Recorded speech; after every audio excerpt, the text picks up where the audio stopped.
Courage and the boldness that you gain after speaking affirmations over yourself. The more you hear it, the more you believe that it's true. And welcome to Premier Fitness. I'm Gene Williams, your yoga instructor, and I'm here to tell you about the benefits of yoga.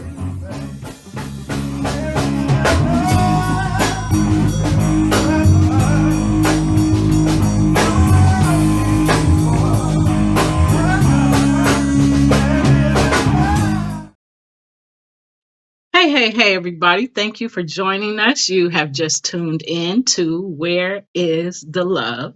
I am your host. I am Stephanie Hawkenhall. Joining me is my son, Gene Williams, my co-host.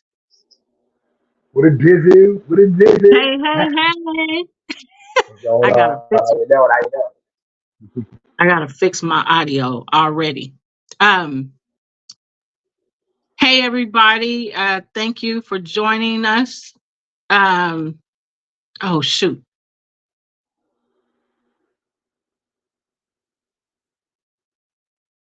Uh-oh. All right. Looks like she pushed herself out. All right. So, so we have an amazing guest,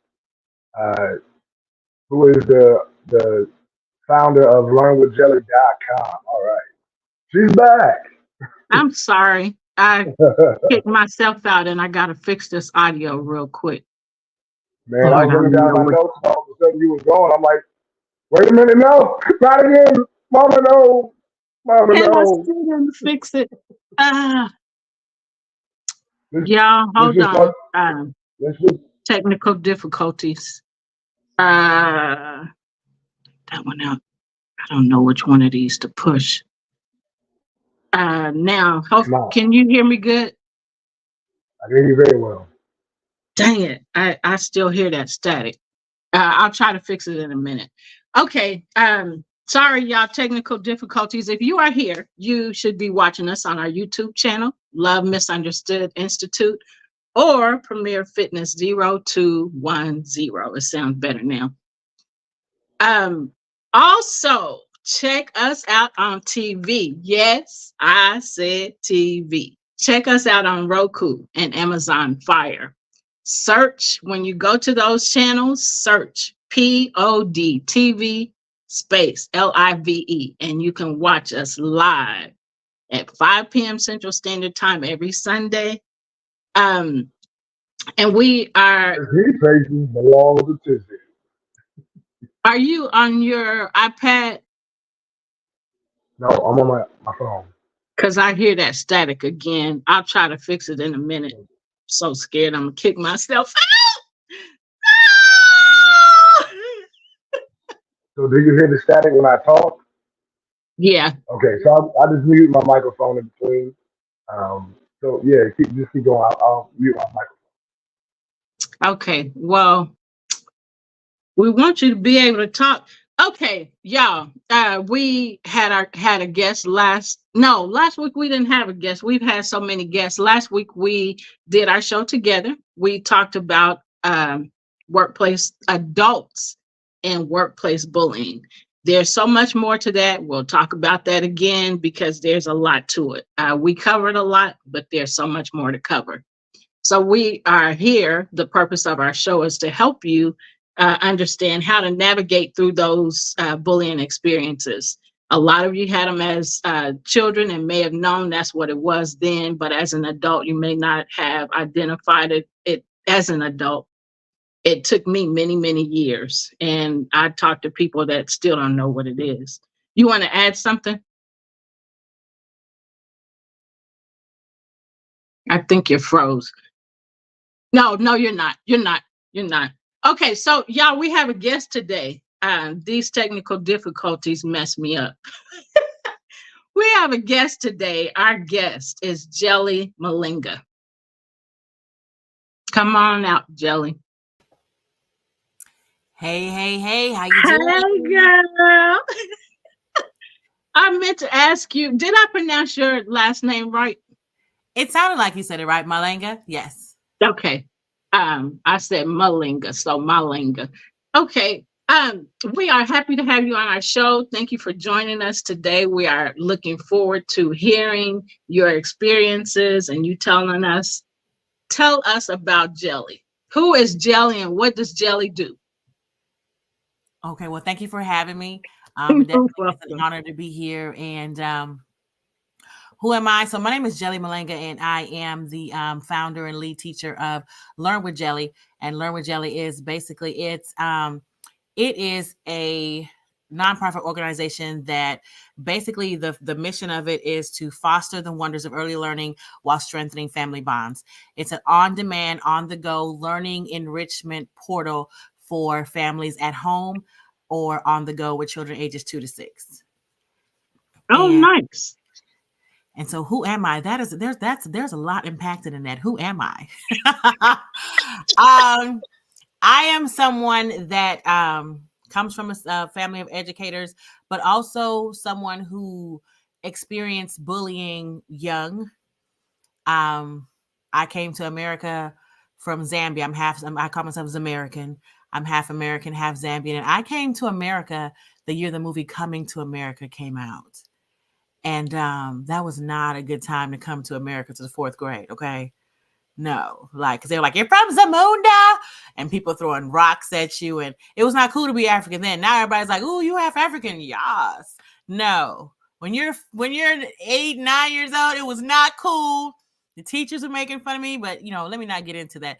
But so bottom line is, I am someone who over the years, I've grown, I've healed, and I have experienced bullying in all forms from children and from adults. And so and now I get to empower children, which in itself has been helping to also heal the little girl in me that wasn't treated and welcomed the way she should have been.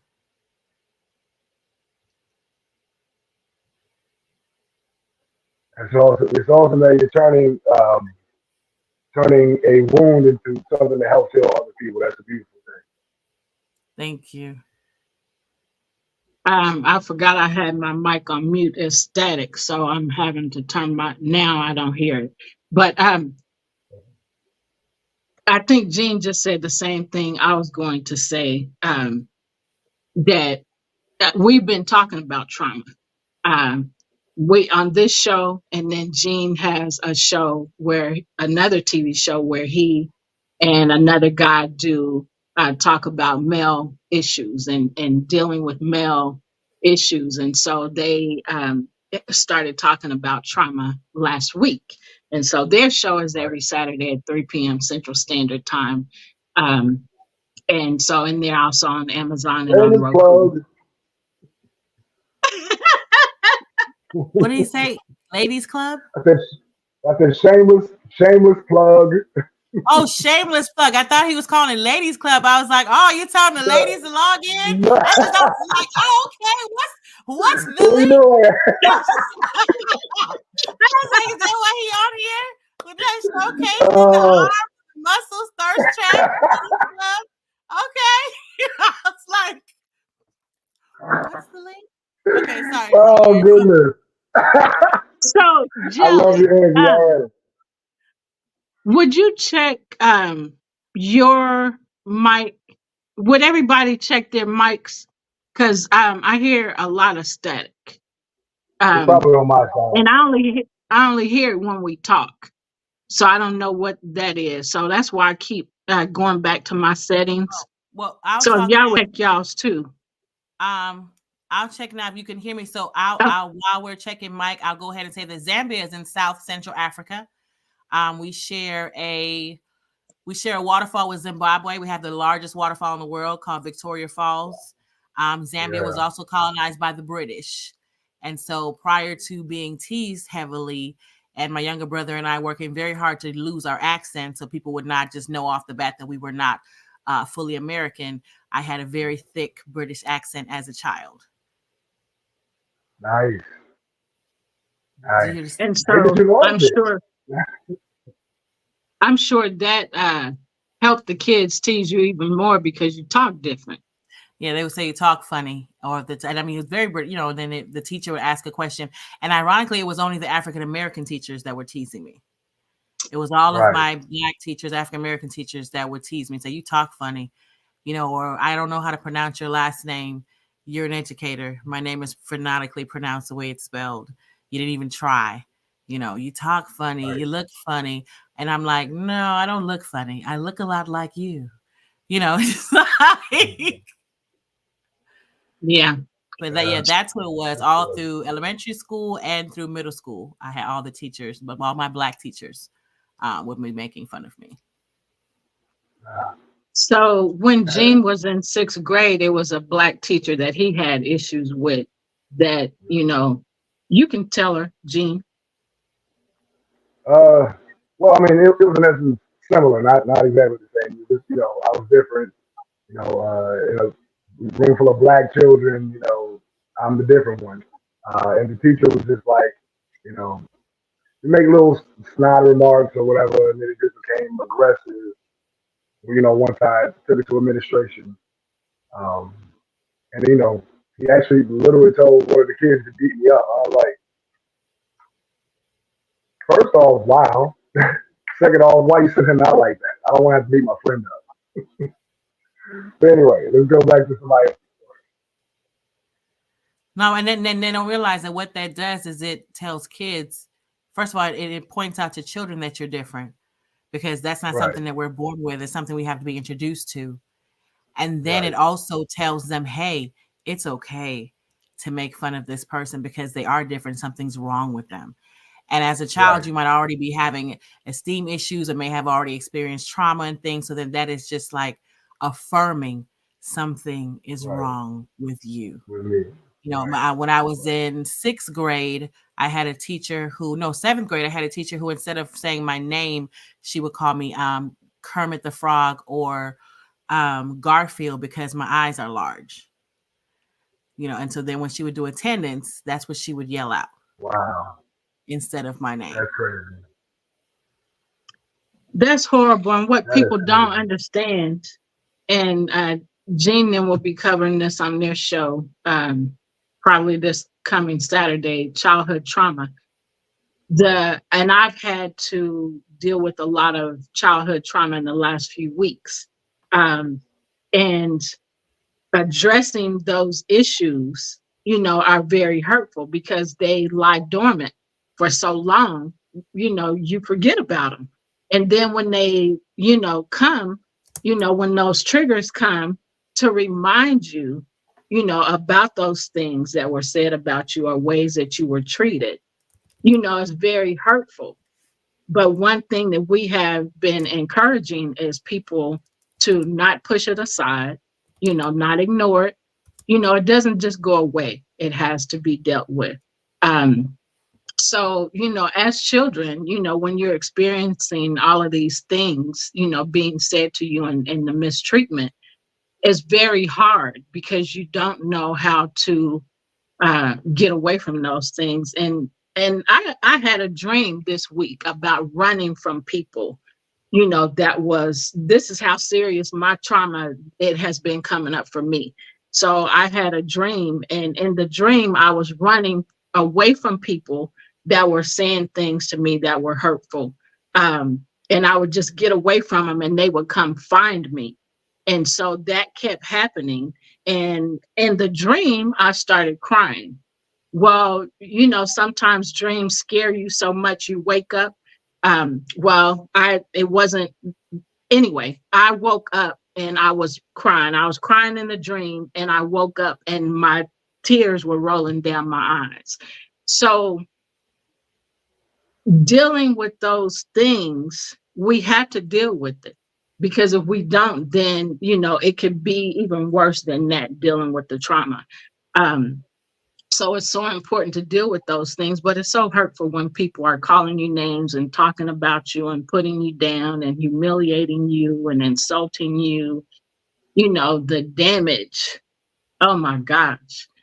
So Now you've been in the United States for many years as an adult. And I don't know how many. I mean, you're an Thank you adult for now. thank you not for asking. I don't want to age myself. I wouldn't do that. I mean, I would if we wasn't live. Because I almost said, "How long have you been here?" But I was like, "No, that'll tell her age, so I better not go there." Yeah, we're not I gonna have to tell unpack that. I don't understand why women are like, especially black women, are like, I don't want to tell you my age. Like, you know, black don't crack. You can be 100 and look 25. So, be proud. That is true. That is true. It's just a reminder, though. We don't want the I whole. got you. Oh, I you're. had to mess with y'all, Stephanie and Gene, because they know I pop in here and do this every once in a while. But since y'all are having a comical moment, I was thinking to myself that, and I'm talking about bullying, and I'd love to hear your thoughts about this, Jelly. But it seems like we still have a lot of people that are stereotypical about people from the African nations and all along those lines. Because if you look at the note that I put in there, I said Tarzan was 100 years ago. Okay, it wasn't 100 years ago, but it feels like it was 100 years ago. And you still got some folks that have those stereotypes about folks from the different African nations, even though we know that y'all were the cradle of civilization and all in that space. So I just wondered if, as a child, if you dealt with that also, where folks were making those kind of horrible jokes, both because I know you said you came, and I do remember coming to America, coming to the I States. came from Zambia. They automatically hear the Z and said, "You came from Zamunda? Ramunda. Zamunda's Right? real? Do you know No, King it's not real. Joffrey? You know what I mean? Like this, the whole, and then that movie is what introduced the whole African booty scratcher. And because they're Right. not thinking, I'm like, doesn't that mean you're scratching mine, not me walking around scratching yours? But it was There just we go. different things that were introduced during that time. You eat lions' hearts, just all the different things. And now I like the movie. That's the beauty of healing. I see the humor in it now. But being, 9 and coming to America, the year the movie Right. Coming to America Coming comes to out, America. all the ignorance, it was not a good Right. time. Luckily, now Right. we're in a state to where especially African Americans don't really want to connect too much to saying they're American, because then they're thinking about the trauma of slavery, and not really embracing as much the way that those people have. We're here, we're online, lights, all this kind of stuff. The way that we have bettered the different Yep. countries. And so Right. I've had people who tell me I wouldn't even say I was half American. I would just say I'm African. And I'm like, but that negates the glorious things, Right. that We've done. African Americans have contributed to the world, Right. and Right. I would be remiss if I didn't acknowledge I'm a part of two great, nationalities. Just Right. really quickly before I turn it back I over to love that Gene line. and Stephanie, do you ever get the opposite with and I don't know if you're a teacher yourself, but I know you're doing teaching education with your courses, but do you ever get a kind of opposite pushback with a lot of people being inspired by like that whole Wakanda movement and all along those lines? So I just wanted your take on that, because a lot of Yeah, people are probably I teach inspired in by it. second grade, and I had adults come ask me if Wakanda was real. Um, Now, what I Wow. do appreciate that they did with the first Black Panther movie, is they acknowledge tribes and areas that don't typically get highlighted, because so many people only know certain West African tribes, and they don't realize that, I mean, we were taken from all over the continent, all over, Right. not just West Africa. But it also, because people are being taken advantage of by some of these tests, and I won't get into it because I don't want to offend anybody. But they're like, we'll tell you where you're from. Those aren't real, but I digress. They're always going to tell you you're African. So that's all people want to hear, want to learn about. And I'm like, learn about the whole continent, because we came from all over. And that movie highlighted the beauty of all different tribes, all different things. It even highlighted my tribe from my country. When they were on the river, and they Yeah. changed the animal from the top, from the elephant that we do for my tribe to the panther. And so it was that movie was very empowering, and I think helped people see Africa in a new light, even if it was in a virtual made up country. So Right. I'm like, yeah, Wakanda forever, we're down with it. Definitely can relate to that. Like I said, I'm gonna turn it back over to you, but I can relate to what you were saying about that notion of testing, because I have definitely had that's one of my beefs when half of those tests are European based. So if you're testing against that European kind of like sample, then of course you're going to come out as probably European, whether you are or aren't. So that's one of my biases. And as Stephanie knows, I'm part of the other kind of testing too. So even though I work for an educational testing company, I have problems with educational assessment as well, because I think that they can be biased also. Yeah. Extremely. Beauty of the I'm gonna let beast. y'all go back, but yeah, it's been a pleasure talking to you, and we'll talk some more later on. But definitely let y'all go back to the conversation. So, Jen, you want to ask her something? Oh, you know I do. I think. All right. So first, I want to know what. You hear me? Go ahead. Yeah. Okay. All right. So, what inspired your passion for education? So everyone, almost all the women in my family have been educators. My mother was the very first. There's actually an article. She was the very first African American to get a degree in special education from UW Oshkosh. And then in the article, it says Negro gets special ed, and it has a picture of her. Negro gets special ed diploma. And so that was also the hard part about being bullied and going to my mother, because as somebody who loves education and believes in the oath that we, subconsciously take as educators, her mindset was, there's no way this is really happening. No teacher is going to treat a child this way. You must be making this up, or you must be doing something that's causing these things, because she believes in teachers. She believes in people wanting to make a difference and empower and inspire children. And I'm like, no, that's you, not them, And so it was very hard for her to do that. But then once she saw that we were working so hard to lose our accent and coming home depressed or crying, and then also with the different ways that she would come home and break up the crowds of kids around us, trying to hit us and push us on the ground and all that type of stuff. Then she realized, like, okay, no, this is not just the kids. And especially when she would address the teacher and they were very nonchalant about it, that's when she realized, like, no, okay, you're doing a disservice and you're giving teachers a bad name, because there are people who wholeheartedly care about the kids. And so for me, I've always admired education, and I've always admired the delight of seeing children learning something or families embracing things, just the enlightenment, and then watching the growth. And as y'all already know, the first 5 years of a child just sets the foundation, for their success. And so that's kind of what ignited the power of early learning. And I've had over 25 plus years working in early learning before I went into the regular school system. And it's just the magic of it all. Like, they believe you can make rain. It's just the magic of believing in the impossible, believing in magic. And I wanted to be a part of that. That's awesome. Okay. You said something that I was surprised to notice that stood out on my birth certificate a few years ago. Because I was looking at my birth certificate to see the time that I was born. And it didn't show the time that I was born, but it did classify me as Negro. And I was like, wow.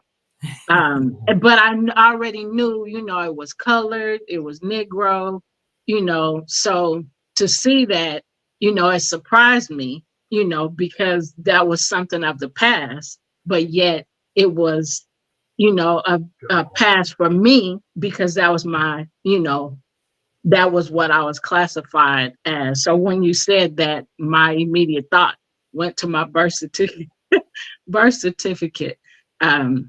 And like I said, it didn't have the time on it, but like Jean, and I have a daughter, Jean's the oldest, but their birth certificates have their times on it. And because on that particular birthday, I wanted to really celebrate at the time that I was born. I really wanted to, that day, I said, at this time, I'm going to really focus on the celebration of my birthday, but it wasn't on there. So anyway, wow. That's powerful that you do that. And it makes me wonder, I think I'm going to call my mother when after we're done this interview, because she has always been very big on the time that we were born. Yeah. Right. And even like when we were little, like maybe 2 years old, 3 years old, and she'll bust your door open, and then your presents were already under your bed, and she would always at the time that you were born. So of course you became teenagers, you try to lock your door because you're like, I'm trying to sleep, but I was born at 4:30 a.m. Like, and she's like, it's your birthday. It's your open the door. You know, like, open the door, it's your birthday. This is like, damn. You know, it's 4:30 a.m. And even as an adult, you know, she'll call you and text you. You were just born. Happy birthday. You know, but it's just the significance of her wanting us to recognize it is the time that Yeah. she entered this world. You know what I mean? Like, we're going to acknowledge this time. So now I'm wondering if that kind of helped to stir that, because she didn't have that luxury of knowing her time. It's not on there. Yeah. Yeah. We are laughing so hard because all day long, every year for my kids, all day long, it's your birthday. Did you know it's your birthday? I act crazy like that all day. You're 13 years old. Did you know you're 13 years old? And I do that all day. And when I finally stopped, doing it was when they started having kids. But I mean, their kids became teenagers, and I had already been doing that with them, and so I sort of, pulled back on that. When they, got teenage. Well, when my daughter's kids are older, but when they became teenagers, and I was like, okay, because they were like, Granny. All embarrassed. I don't care. I'm celebrating. It's embarrassing because because we don't know any better. But as we grow older, it creates a core memory, and it also validates.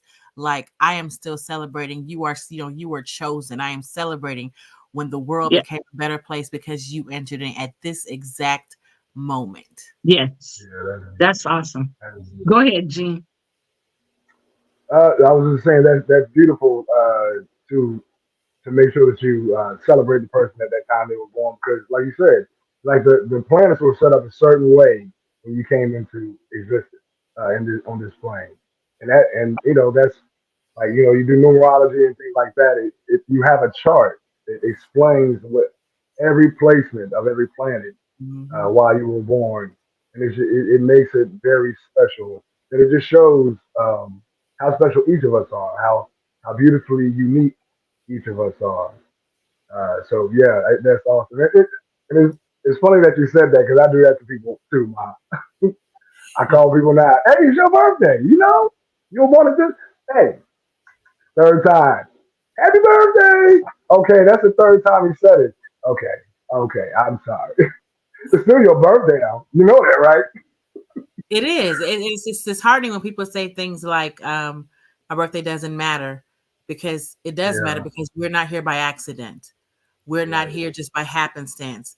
You were intended to be here at this time, for this season, for this, this group of people that you're empowering, and so you have purpose. There's a reason that you are here for the now, and so acknowledging, like, yes, this is when it was made. The time was set. The stage was set. This is when you were supposed to come in. And so that's why I'm like, no, we need to celebrate your birthday, because, it was written. It was intended. Yes. Exactly. And there's a whole story. Hey, Jelly, as an adult, how much experience, not how much, but what types of bullying have you experienced as an adult? Working in various workplaces, and especially ironically, in schools and in schools that I've worked in, I think there's been things in terms of intimidation. And so because of intimidation, different people will try to bully to make you dim your light, shine a little less, making up things that are not true, saying you did things that you didn't do. Those type of things that I've experienced in the workplace. And I mean, unfortunately, it has been by other races. And a lot of times it's just because you felt inferior, but I didn't even do anything to make you feel inferior. It was just like, well, different things, like I sing, I dance, I do different things. And I never experienced where somebody was saying like, oh, she's trying to show off that she can do these things. No, I'm trying to show little boys and little girls that we all have gifts and talents. And if I can be brave enough to show mine, you can be brave enough to show yours, or to try to learn something new, or do something, learn to play an instrument, do something new. It wasn't because I was trying to showcase that I know how to do something, you know. Right. And And it's intimidating. It's disheartening because I mean, adults shouldn't be tearing down adults, you know. Right. I totally Yeah, agree. Go ahead, Gene. I was gonna say we've all had hard lives in one way or another. So yeah, to further help tear somebody down is ridiculous. You know, we should be mature enough to see ourselves in each person that we encounter, and you'll treat people better if you think of it from that standpoint. So true. So I actually wanted to ask you, what prompted you to start LearnWithJelly.com? So what prompted me to start Learn with Jelly? Excuse me, sorry, let me get some water.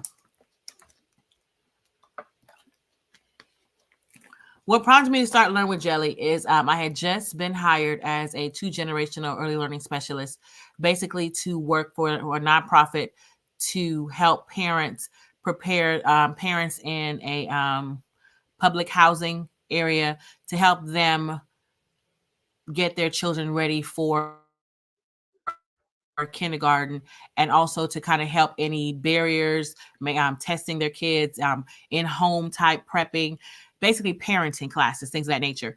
But COVID came in, and I hadn't met any of my clients yet. And so my supervisor was saying, well, how are you going to reach these parents? And I thought about how I'm on Facebook and I see people on YouTube doing things. So I pitched a proposal saying, hey, if we contact these people by phone and I do early learning programming on our Facebook group, will you give me permission to do that? And so that's how I started teaching via Facebook. And then we had 110 families enrolled in that Facebook group. And Wow. they logged on and they were answering in the, you know, while I'm live, they're putting comments in the chat, and we're learning and we're doing the things. And a good friend of mine was like, okay, but why don't you do this?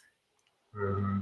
And it was like just like a light bulb, like, oh, like not just these children, and which is a blessing, but how many more families can I reach virtually because we're in a virtual world? Right. And so then that's when I started the initiative. And 2 years ago, I launched. Learn with Jelly is 2 years old, but it's been growing. We've served over 40 families thus far, nationwide. I have a family in London. We had a family in Jamaica. We've had families in 7 different states, and so it has been a great way to reach as many children as I can. And the beauty of it is, it's pre-recorded and on demand.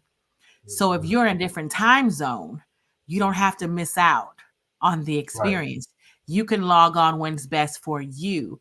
The only funny part, recently I met a child who I was at an event, and it's a little girl local, but I never met her. And she came running up and she said, "You're on my TV. You're on my TV." And I was like, I am, you know. So her mom was like, "Hi, I'm so-and-so. We're so excited to see you." You know, I stream her lessons to your TV because they log on a dashboard. And the little girl said, "Why don't you ever say my name?" And I was like, I say friend. She said, "But my name's not friend." And I yell at the screen because I'm always like, "Hi, friend." And she's like, and I say my name. Say Nova Lee. And you never say my name. Aww. And I felt so bad. And I couldn't say, "Well, little girl, it's pre-recorded," you know. And so I did. I asked her mom, I'm like, "Is it okay if I send you a video?" So I did I used one of my puppets, and we sent her a video saying her name, a good 2-minute video where just like, "So Nova Lee," you know, just saying her name. Right. Because I mean, that's the other part that kind of makes it hard to be pre-recorded. Yeah. The importance of acknowledging them. I see you as an individual. Right. Yes, she's right. Her name is not friend. She has a name, you know? So that was kind of funny though, because she was like, "You never say my name." And I, you know, There's So a how does lot in a name. Names yeah. mean something. Oh yeah. Um, So how did she react when she got the video of you actually saying her name? How did she Her mom react to texted me and she said she loved it. She said 'cause she was telling all the family members, Miss Jelly came off my TV. She was in real life. And that was just so that? funny to me because I didn't know, I had never met the child. That I knew Right. the name because they paid and enrolled, but I had never met the child because we don't. And she wasn't one. I do once a month, in a month, Zoom learning where they get to learn with me live. And just because of life and stuff, they had never got a chance to log on live, so I'd never Yeah. seen her. Because when they come on Right. live, I tell the parents put the name in the chat. We do story time. If they come on story time, put the name in the chat. If the name is on the chat, I will shout out the name. Other than that, you Right. are friend. Right. At least it's friend and not something negative, you know. so Jelly, I want to ask you, out of all the different types of bullying, I know, we've talked about you being bullied as a child and then your bullying experiences as an adult. When you saw the list of the different types of bullies, what were your thoughts? It was disheartening. But then it was also awakening. It was an awakening moment because it was also a nice reminder that bullying feels different to everyone. So even if you don't think you're bullying, you might be bullying or watering a seed of bullying that was planted by somebody else. Right. That's good and very true. I was surprised when I first learned because like I said, for many years, I didn't understand that was even my experience as an adult. And then to see all of these, I'm like, oh, wow. Um, so was there a specific type of bullying that stood out to you with all the experiences that you had, or just looking at the list? Was there a specific one or two that stood out to you? Not that I can name off just off the top of my head right now. But I just know that there was quite a few listed. And I mean, the ones that stood out to me, I guess, was also maybe because the ones I could identify with was, just as a child, because I feel like that sets the foundation. And then it's almost like when life happens, different things in life can affirm those things that add to the trauma Yeah. as you grow older. So one other question about the bullying: did any certain experiences re-trigger while you were reading the list? Did you recall certain experiences when you were looking at the list? Some things come to mind, but not in a triggering, like, and I mean, I'm grateful for grace. I'm grateful for healing. I'm grateful for being surrounded by a group of friends and family that walk in love daily, because I believe that we heal daily. And I'm grateful for safe places where I can share some of my traumatic experiences so that it doesn't have to be hidden as a form of shame or feeling like, I did something. And so it wasn't triggering, but certain memories, certain different things did kind of come to mind, or were able to identify like, I know what that looks like, or, things of that nature. Yeah. So you wrote a book. I did. I wrote a book. My book is called Sea Pals. No, but I wrote a book, and it is available on my website, Learn with Jelly. So Sea Pals is a phonemic awareness book, and it is a book about Joey the jellyfish who makes friends while diving and exploring the ocean, friends that are different from him. And throughout the book, we are they're looking at adventures and also sounding out words and letter sounds. And so what I'm hoping is that the book will and then also throughout the book there's questions, because that's also part of the family bonding that I'm trying to encourage. Like, well, the very first thing is like asking how many colors do you see? So it's asking the person who can read and hopefully encouraging parents to read it with the child. How many colors can you see? Different parts. It'll ask, what sound do you hear at the beginning of this word? What sound do you hear at the end of that word?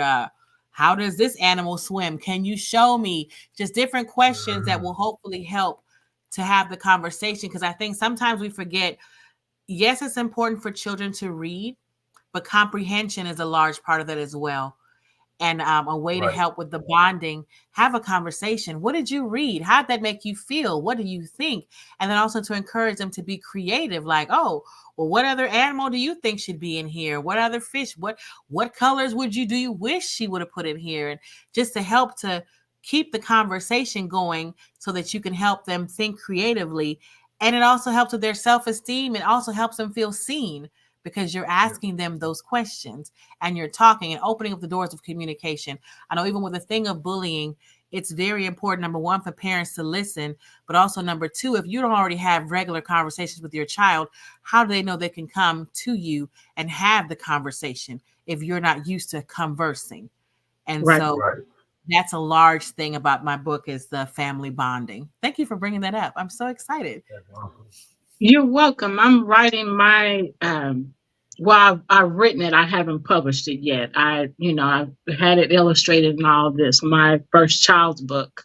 And it is about bullying, but it's doing the same thing. It's involving the adult and having that conversation about it. Many adults, we know, you just said it, don't have conversations with their kids. So when it comes to the bullying, kids don't just go to somebody and talk about, I've been bullied or they're treating me bad or whatever. A lot of times, there's shame and there's guilt involved with that. So I don't want to tell anybody because I don't want anybody to make me feel worse, or I don't want to feel ashamed, or I already feel guilty. Like, what did I do to make them do this? So the conversations has to start. I have I did a presentation for toddlers. It starts, as infants, you holding them and teaching them trust and, telling them you love them. And, even though they can't say it back, those things have to be because they have to, be able to trust you. And so if they can trust you and you've shown them love and you've told them that you love them, you created a bond of trust. And so that opens the doors and the lines of communication for the kid to come to you and say, hey, this kid is treating me bad. They hit me. They did whatever they did to me. So my children's book is to have conversations, with the kids. So it's a game, but the game is teaching them, how the one that is left out feels, and how it feels to be, creating teams, but you being the last person being chosen and how that feels and things like that. So I'm glad that you wrote that book like that because it's important to kids, especially in the beginning, to have, the reading with the parents and not just the reading, but to have conversations, discussions about what transpired in the story. So I'm glad you did that. And I'm excited about getting mine done. It was supposed to be done by the end of January, but I kind of put it back. I'm doing it. I want it to be a digital book. Oh, nice. Yeah. So that I can do it like, how you, because I don't even remember what it's called anymore, but, like on the big screen or on the computer, having it that way and just having the pictures and then having the conversation without the words, because, look at the pictures and listen to what I'm saying and let's have this conversation. So anyway, that's something different. I haven't seen that done, but that's my desire for that. It's kind of like old school, how they used to show the stuff on the projector. And I know like reading A to Z kind of has it where they have some picture books and then you can do the digital part and you can print it and look at things of that nature. And so being an ebook would be great because then they can pull it up on their phone at any time and show the kids. And so it definitely is needed. And definitely let me know when it's ready and everything. And one thing with CPALS is at the back of the book, to enhance after you answer the questions, I have free activity pages. a free coloring book about sea animals that children that you then can hopefully print as Nice. a QR code print and then do the coloring sheets with your Awesome. children as well, so it expands. It doesn't stop with just the book. It's like it expands. Hopefully, and then there's math activities as well as reading, and so tracing words. So hopefully, they'll keep the conversation and the bonding going. That's That's nice. awesome. I like that. Jean, you want to ask her something? Oh yeah. So tell us about winning the Black Business Boom Summer 2023 entrepreneurial pitch competition. It's a lot of words. Like, oh my God. So I had an opportunity to pitch, and it was about 67 of us. 67 people submitted a pitch, and 10 people got to win $1,000 based on your pitch being. It's part of the Black Business Boom marketing class, and so they held a pitch competition, because it's just like, okay, you say you have a business, but help us understand the heart, the pain point. What is the purpose of it? Because I think that's something that sometimes people forget about when we're in business, when we have endeavors, things that we do, is what is the purpose? Why are you doing this? It should Right. help to stir you up and keep you going, kind of like with this show. You understand the pain, purpose, and why are you doing it, and it'll help you be motivated. So that was what their thing was. So you had 2 minutes, and it's like, click this video, do your pitch. So you didn't get to be like, look at the, here's this and this is beautiful. No, it was click, video, talk, and the timer goes. When that 2 minutes is over, it was like, and done. Wow. And then they had a panel of judges, and so I'm very grateful I got to be one of the 10 that was selected to get that $1,000, and it did come in handy because then it helped me sponsor a child for a number of classes. Awesome. Awesome. Congratulations. Thank you so much. Oh, you're muted. Sorry. You have something else you want to ask her, Jean? I thought you were saying something. Were you Can you asking hear a me? question? No. Yeah, I can hear you. I was asking. I was asking you if you wanted to ask her something else. Yeah. Okay. So my last is kind of a question, but it's also a compliment and a question. So how does it feel to know that you are changing the trajectory of every young life you touch with your work? It feels life affirming, and it feels like I am like letting the little girl within me dance a little bit, smile a little bit, redeem the time. It Yeah. feels like it's redeeming the time, because I believe that the child within us still lives. That person that was in there hurt is still either in there screaming or is in there finally dancing. Right. I love that answer. Great answer. That's awesome, because the child in us, that has been held in bondage, of our own thoughts and the thoughts of others, with those limiting beliefs and those mindsets that we have created, within ourselves, and from, the voices of others. Doesn't it feel great to dance? Oh yeah. Doesn't it feel great to feel loved? Doesn't it feel great to be able to understand how to love yourself when you didn't understand that before? I can be happy. I can be this, or I am happy. I am I deserve to amazing. be. Go ahead, Jean. No, I just said I deserve to be. I deserve to be. I deserve to be happy. I deserve to be acknowledged. I deserve to be loved. Yep. It feels so good to be able to say those things when like for me, I really wanted to feel those things as a kid. I really wanted to be able to say those things, to myself, but I didn't. And now I understand in the past few months I understand the power behind the affirmations. You know, it gives me so much power. And I wish I had known that all those years when I was crying out for help, you know, within myself. But I'm there.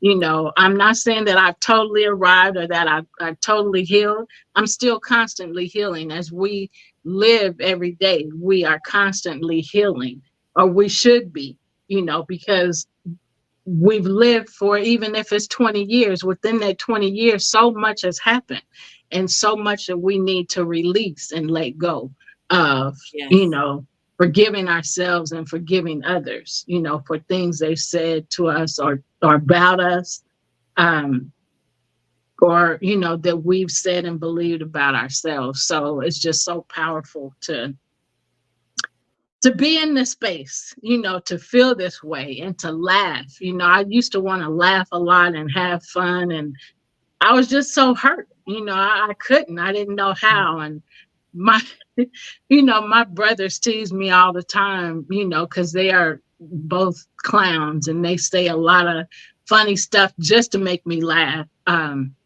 And you know, so I'm laughing and they say, you know, they can always count on me to laugh. I don't have to have a drink. I don't have to have something extra. This is my natural high, you know, laughing. So, but when I think about how I used to want that and didn't know how to achieve it, didn't know how to get it, you know, all I knew how to do was hurt and hide and run, you know, from those people. So, Jelly, what else can you tell us? Jean, you want to ask her a question before I ask her another question? I just wanted to kind of piggyback on what both of you said. Actually, healing is a everyday process, a conscious effort to unpack the pain that we experience in life. Um, yeah, it's an everyday thing, you know, and it's not easy. Sometimes some days is rougher than others, but it's a beautiful process to unpack, you know, past trauma and then grow from it. Especially in the arenas that we are in, like we all get to help others heal as we heal ourselves. So it's just a beautiful thing. I just wanted to kind of piggyback on that. Um, I'm glad that you shared that because, you know, while we're constantly healing, we can always give, you know, to other, we have stuff to give to other people to help them heal and to help them, you know, be able to open up and release, you know, whatever hurt or pain that they're experiencing as well. So, Jelly, when it comes to the kids and the teaching, I saw that you have other teachers, you know, as well. Um, but when it comes to the kids, um, what is the age ranges that you teach? Through my program, Yeah. is for families 2 to 6. However, we do have siblings and older children that, because they're there, you know, participate, do things. A friend of mine was reading my book to a younger child, a 2-year-old, and the 10-year-old on the couch was answering the questions, you know. And so it's just and so it's intended to be a family thing. That's good. And you teach on the side as well. You're a teacher in the classroom. Right now, I'm an associate teacher in 2nd grade classroom. Yes. Oh, that's a big age gap. How does that work for you? It's not. There's 7 and 8 in 2nd grade. And I thought you said 6th grade. I'm sorry. Okay, I'm with you now. 6 and 7 years old. Okay. No, but I've been working with youth, especially during summer camps and different places. I've worked with youth ages 0 to 20 to 19 for many years. So at 6 and 7 years old, your favorite group to work with, or the group that you work with best? I would like to believe I can work with all groups well. My favorite are 3 and 4, because those are the age that they still believe they can fly. Yeah. You know, if I just run off this table, fast enough and get my speed up. And I Right. you know, Slap my arm. they still believe they can fly, and that you want to hold on to that as long as you can. Yeah. Gene, what were you gonna ask her? Yeah, yeah. So I also saw that you teach a cooking class on your site. Yes. So Cooking. I do. I'm sorry, I didn't mean to cut you off. No, I was done. So that was also part of the community job that I had in part of my 2 generational coaching and teaching early learning specialist. So that was part of that was helping the parents do healthy cooking and healthy things. And so we used to do once a month cooking classes using American Heart Association recipes. And that's when I learned that a lot of parents are not comfortable with their children in the kitchen. And I mean, cooking is science, cooking is math, cooking is reading. And Yeah. a large part of helping to bring down the amount of burns and just helping a child feel comfortable in the kitchen and understand safety so they won't just be like, well, what does this do? And then also the Right. parents feeling comfortable to also increase more bonding is having cooking classes. And then you'll see, like, you can tell when a parent's like, I'm like, let them do it. We count it out. And so during the summertime, I teach live. And then Awesome. sometimes what I was doing at least once a month, and I'm actually in the process of making out a new menu because I've had several families who have been reaching out. Recently, I taught a mommy and me cooking class for the Jack and Jill of one of the Jack and Jill chapters for Arizona. Jack and Jill of America, one of their chapters in Arizona for Black History, they wanted to do something African. So they hired me to do a virtual meat pie class for them. And so we made meat pies. And it was awesome because it was so fun to let the parents, like, let them do it, show them, because it also helps like build up their confidence. Because if they're in the kitchen with you and they're moving in fear, how great is this product going to be? Because they're operating out of fear. Like, it's okay. Right. Let them, you're here to catch them. Let them try. Right. And so right now it's on demand. In the summer, I'll be back live. And then I'm also going to be offering some live ways for them to cook live class. I'm going to go back offering some live virtual classes. And I'm hoping some in-person. I'm trying to find a location to start hosting some in-person cooking classes because I've got the materials, I've got the stove tops ready to go. I just need a building. Right. You'll get there. Awesome. You'll get there. I need to go grab my charger. I'll keep talking. Okay. It's we're at the end of the show. So Jelly, we're at the end of the show. We want to say thank you. I had a question to ask you, but it escaped me. Okay, I'm like sitting here nervous. Like, what's good? Go ahead and go a little bit over. I don't care about going a little bit over and everything.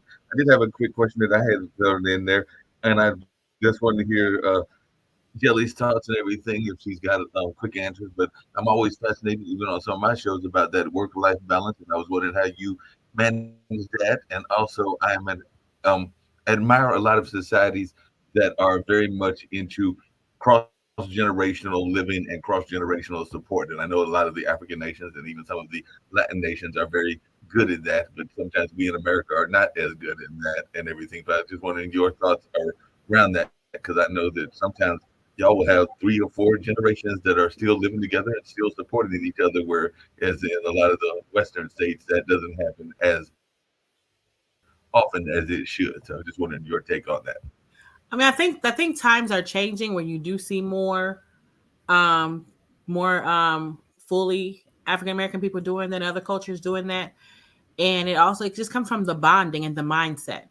I do believe that because of slavery and different things, because we were taught to be separated and taught to be by yourself, and the way they pulled us apart, but that was also to weaken. And so I feel like people are coming back to understanding the village and embracing the village concept, to understanding the Ubuntu, you know what I'm saying, that we are one, we do this together. I feel like, because I see a lot of that happening. And then how do I balance of work, my work-life balance. Well, you have to have, I mean, that's the whole thing of being organized, making a plan of what you really want to do. I need to make sure I have as much recreation and rest, because I don't want to pour out of an empty cup, because I feel like sometimes even when we're bullying or saying unkind words, we're pouring out of an empty cup. And because we're empty inside, we are hurting other people. And so if nothing else, I make sure that I am, number one, surrounded by people who I know are filling my bucket, surrounded by Good. people. I make sure that I am, I do believe in the creator. I am a Christian. I do believe in spending time with my Father, Heavenly Father. My natural father is no longer with us. I like relating with friends and family, people that I feel safe with, sharing. If I don't feel okay or I'm not okay, being able to feel brave enough to say, I'm not okay. Like this week was a rough week, and I was with some friends last night, and I was just like, I'm not okay. I'm not okay. To be able to say, I'm not okay. And it's okay not to be okay, and to be surrounding myself with people who I can safely say, I'm not okay right now. They're like, but you need to cry. Somebody was like, you want to go get that 25-pound weighted blanket? Like, yeah, Yeah. So that's how I do it now. And I definitely want to do that now, because I still believe at some point, I'll have a partner or something. You can't bring somebody else into your space when you're out in disarray. Yep. You Right. have to have a balance, because you have to have a time so that you can enjoy other people. And it's the same thing that Stephanie said. It's that now she's, you're healed and you're learning to laugh and you're loving yourself. And I mean, if you don't love and embrace yourself, how are you going to love somebody else? Or how is somebody else going to even love the real you? Yes. That's awesome. So I know what I was going to ask. I was going to ask about, and this is the last question for me, unless Jean has something else. But with the kids that you work with, do you see in those age ranges, do you see, well, it's a two-part question. Do you see much bullying in those age ranges? And if so, how do you respond to it? So that's the whole question. I mean, in my school, I mean, there are things that are set up by the organization that I work for that, you have to respond in a certain way. There are people in place. In the school. Right. Yeah, that's what I'm saying. There are people in place that there are guidelines to how they want teachers to handle it. Okay. Because they have people in place, culture teams and things in place that do mediation and all that sort of thing. So, oh, good. You do see it. A lot of times kids will say, I'm not bullying, because they don't understand the actions and things they're doing. So then we've started, trying to help them understand, is what you're saying hurting or helping, or is what you're saying filling their bucket, or you think it's taking out of their bucket? Yeah. To bring it down to where the layman terms where they can understand. That's good. And so I think because we're human, and sometimes until you learn better, our first instinct is to just take care of me and how I feel is what's important right now. They're naturally going to do things when they get frustrated, because all they know is what's important to me right now, and are not really mindful of might be hurting that person, Yeah. That's good. I like that. And it's great to hear that there are people in place, mediators, in place to help with those things, because ignoring those things are not helpful. And sometimes I've learned that some people just don't fully understand what it is. When it comes to bullying, they don't fully understand what that looks like. And so they don't know how to help. I've heard that a lot. So that's great to hear. So Jean, you want to ask her any last questions? And then I want us to, say whatever last words we want to say, so we can go ahead and end the show. Yeah, actually, I don't have a question. I just want to commend you on your work. Oh, thank you. You what?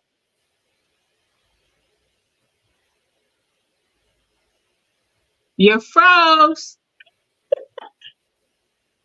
So hopefully he's able to come back. So Isis, do you have any last words you want to share with our audience? There he is.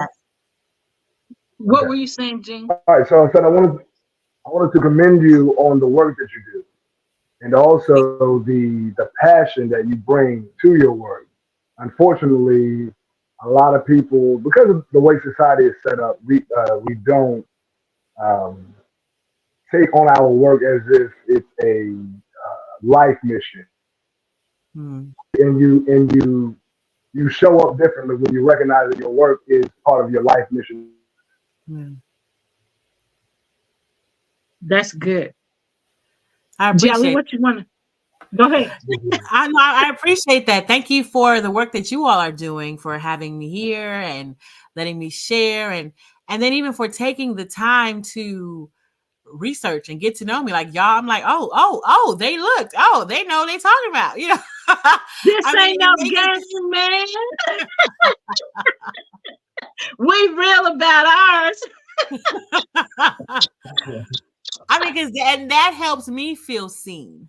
You know what I'm saying? So it's like, yes, you're talking about it, but you're living it out loud and helping it understand that a large part in helping those that helping to heal those that have dealt with bullying is to help people feel seen and heard. Yes. So, like you all have already said, and I think I said it earlier. Like my mantra literally is "We heal daily," because you don't know when you're going to be triggered by something, and giving myself grace, because sometimes you be like, "Dang, that still bothers me. Why that bother me?" No, giving yourself grace to be like, you know what, and that's okay. I'm still healing. We heal daily. Now Yeah. we've Right. identified that. Yep. Let's deal with it and give yourself grace to, in a healthy way, to deal with that thing and why it hurts, why it bothers you, and how you can work to fix it. Yes. And so, yeah, Absolutely. we heal daily. Go ahead. I'm sorry, I didn't mean to cut you off. Oh no, you Um, didn't cut me off. so what I have learned is how valuable doing the work to heal is. That is something that I have been really learning in the last few months. And I'll just say this year specifically. I mean, we're already in the third month, but learning how to, do the work, it's important. That's what's going to help us heal. So, um, thank you for being on our show. Thank you for the work that you do.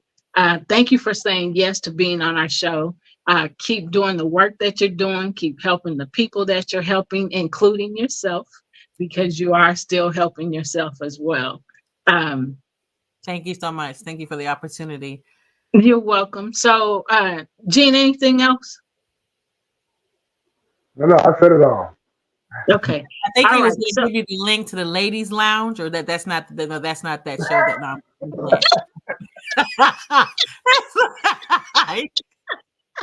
It's like, Ladies, No, there's ladies. interesting people like me that pop in as well during that show, and we don't have the kind of muscles that you are looking for and Oh everything. goodness. So the Gene's got them and everything. So there's people like me and Coach Gary that don't quite have that kind of muscles that you might be looking for. So intellectual folks, because Gene is also a Well, master intellect as well.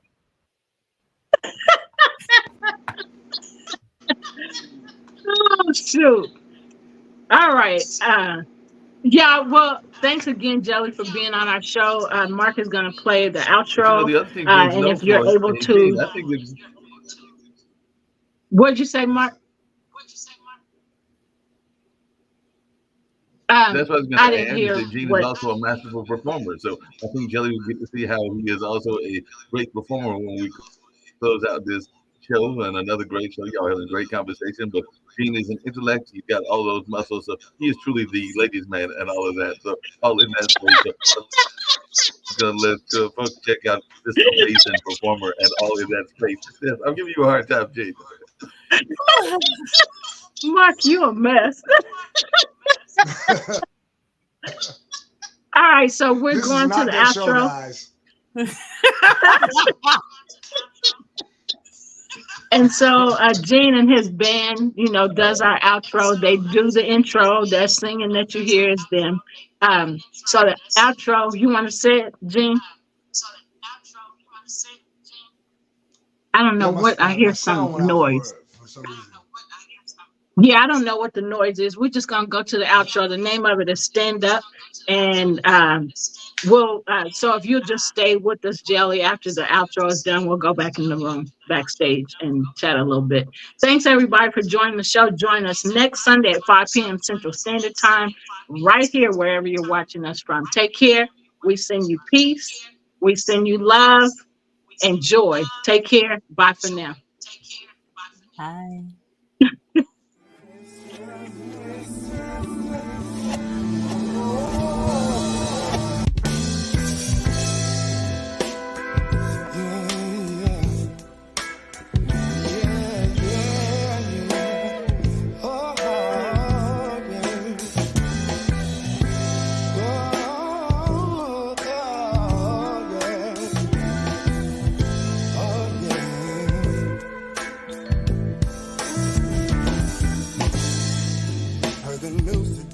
The police took another life.